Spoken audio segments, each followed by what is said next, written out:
All right, everybody. Hope everybody's doing well and healthy. It's a little update for the Cummins. So I got a main wire on coming out of the alternator, running back towards the starter. We did the turbo oil supply line going into the top of the turbo. And if you can see, sorry, the shaky cam here. Let's see if we can get a good focus. Coming out the bottom, we got the return line going into the block. I put the upper radiator hose on, the lower radiator hose. I don't know if you can see it down there. It's tucked in. We got one of the heater lines coming out of the top of the thermostat housing. And I'm about to put the second one on. But I wanted to show you some products that I used. If you can see, I'll try to zoom in here. If you can see that gold brass eyelet there with a bolt detail on the top of the oil cooler. I get that stuff from this gentleman here, San Juan Model Company. He's in Colorado. I'm in Colorado. And I've been up to his shop before in his facility, and it's amazing. They do a lot of model railroad stuff, injection molding parts for windows, door frames, for HO scale model structures. But I also, he let me go in the back of the warehouse and go through all the boxes of stuff. He bought out all the old Grant Line products. So check him out if you want detail parts or items for 1/25th scale or any scale really. I use these brass eye rings. You can use them for all kinds of stuff, like hold your tarps down, run your lines through, and then the bolt detail ones, the nut and bolt detail with the shank on it there. I'm going to put that on the top of that bracket on the front of the Cummins right there. That's the like an adjuster bolt that'll pull that fan assembly up and down as a tensioner. So I'll add some detail there. And then let's see, also if you look at the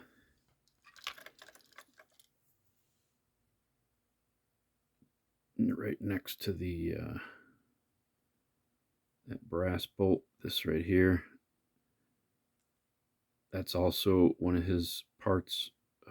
Don't know what it is. I think it's might be off of some kind of a rail car part, but I'm going to use that as like a flange and then run my second heater core line out of the top of the block, right where next to that thermostat housing assembly right there. So hopefully this helped a little bit. And if you look, the return line off the bottom of the turbo, I found this stuff actually in a garden center. But if you can get some of that bonsai wire, 1 millimeter, which is about, I don't know, 1 inch in 24/25th scale, plus or minus. But it's excellent stuff. This whole roll cost, what was that, like $15? And I'm sure, florist wire, everything is similar, but this material here is, I don't know if it's aluminum, but it's as soft as butter. You can just put a shape to it and it holds the shape. It kind of really doesn't kink. It's already coated black. I mean, you can use it for airline, hydraulic line, whatever. It's good stuff. Yeah, so it's Joshua Roth bonsai wire. It's for like bonsai gardening, shaping up the little bonsai trees. And That's probably damn near a lifetime supply of it in that coil right there. So I'll keep going. I'll get some more details on, and then we'll get some paint on everything I've added and a little bit of weathering on it, and then I'll start working on the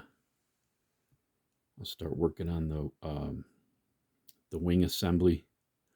It's going to be a patrol wing, so there won't be a super high tower on it with a cylinder, basically just an up and down and a front adjustability on it. And then I'll be using Ryan Padone's one-way blade for the front and his wing as well. But I'm going to have to fab up the push plates for the wing and the mini lift tower in the front and the hitch for the front of the plow.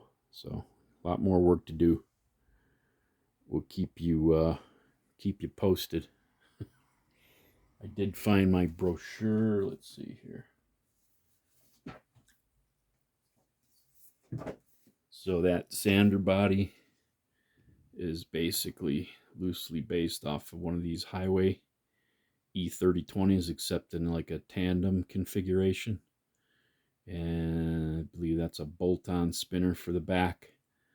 And it also doubles like the haul asphalt in the spring and summer paving season. You can use it as a dump and or a spreader, and it's pretty freaking cool. I love it. Because you can use it. It's an all-season body. So, but I just lengthened this one a little bit bigger and made it out of polished stainless. I mean, it's made out of plastic, but I shot it with Alclad to make it look like a polished body. Kind of tricked out a little bit. Yeah, so we'll get that detailed up a little more. We'll get some strobes on there. We'll trick it out. Like I say, this is loosely what it's based on. Sometimes I'll mod things from the actual prototype because I also want to be able to get. I'm working on a Barber Green paver, BG260B. I'll do an upcoming video about that. But I want to be able to use this truck and actually all the others that I build as in paving operations as well. So some will be snow removal, some will be just dumps, but I like to have multi-use vehicles in model world and real world back when I was in business. So money makers. All right, let's see. Yeah, that's just like a bunch of specs on the back. So yeah, pretty nice stuff. Highway, check them out.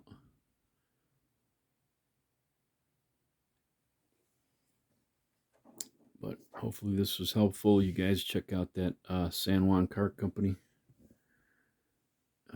If you don't have that stuff already, get some bonsai wire. Sweet. And that guy right there has pretty much unlimited amounts of detail parts for all kinds of models. And you can cross over. Don't be afraid to use HO stuff on a 1/25th scale truck, because when you're detailing engines or whatever, who knows? A bracket's a bracket. Bolt detail's bolt detail. Let me see if you can see in that brass. You know, there's like micro bolt detail on that thing, and they're sweet. And I also use one of those, the eye grommets coming off the alternator, just made a stud there. The braided line I got from Michael's or Hobby Lobby, one or the other in the thread section. Yeah, and then I just use a piece of small diameter wire jacket to connect the braided line to the brass eyelet there for the alternator. So yeah, like I say, we'll get some paint on that. I got to work on the other side of the engine, the steering rod, U-joint, throttle arm, return spring linkage, and all that stuff, because it's a manual throttle linkage truck, not a e-box or electronic or rheostatic. It's just old school. Most of my stuff is. Thinking I might leave the tank because it's going to be a patrol wing, so I'll come off the bottom of the tower there with a push plate, maybe tie it into the frame, leave the tank, and maybe put a step or a battery box or toolbox or something underneath the door. And then I'll start hammering on the air cleaner, and we'll get some lights up on the roof, some plowing lights and beacons and all the good details. So we'll keep cranking on. It takes time. These plow trucks, as Ryan can tell you, Plow King, plows take forever. So this is an ongoing deal. So I'll keep updating as I'm moving along here. All right. Hopefully some of those tips and products are helpful. Yeah, and we'll pick it up again. Once we get some paint on, I'll get the driver's side of the Cummins done. And then that should be pretty much it under the hood. I might go with like a support rod. Go with a support rod on top of the radiator to the front of the firewall. And that should be about it. At some point, you got to stop. You know, you can just keep going and going. You never get anything done. So I try to find that happy medium between detail, super detail, and just like bone stock, out of the box parts. But I got other stuff I'm building. Like most of us are running 8 or 10 projects at the same time. So yeah, you gotta finish something once in a while. So okay, take care of yourself, stay healthy, get out and walk, eat some good food. Model building's kind of sedentary, so get out there, take a walk, clear your head. You'll come up with a lot more ideas. All right, take care, everybody. See you on the next round. Later.